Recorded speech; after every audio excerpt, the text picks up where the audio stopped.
Hello friends, আমি এখন রান্না করব শিং মাছের ঝোল।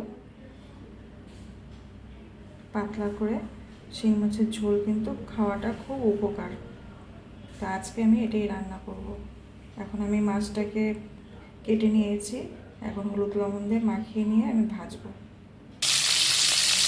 দেখো বন্ধুরা, মাছটা ভাজতে বসিয়ে দিয়েছি আর আমি অল্প আলু কেটে নিয়েছি। এই যে মশলা করা আছে, এর মধ্যে লঙ্কা, জিরা আর আদা বাটা, এই তিনটে একসাথে এই মশলাটা এই মাছের মধ্যে দিয়ে দেবো। মাছগুলো নামিয়ে রাখবো, নামিয়ে রেখে আলুটাকে আগে ভেজে নেবো।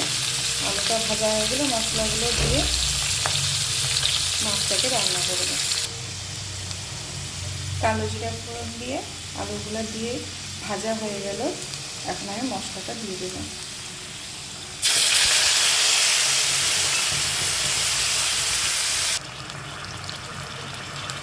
মশলাটা দিয়ে আমি এখন কিছুক্ষণ কষাবো। কষানো হয়ে গেলে ঝোল দিয়ে মাছগুলো ছেড়ে দেবো। মশলাটা কিছুক্ষণ কষতে সময় লাগবে। ঝোলটা ফুটে এসেছে, আমি এবার সব মাছগুলো দিয়ে দেবো।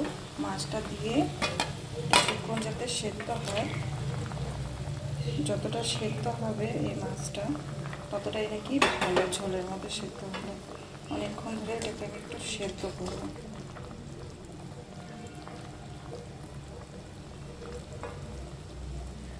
কিছুক্ষণ সেদ্ধ হয়ে গেলে তারপর আমি এটা নামিয়ে নেব।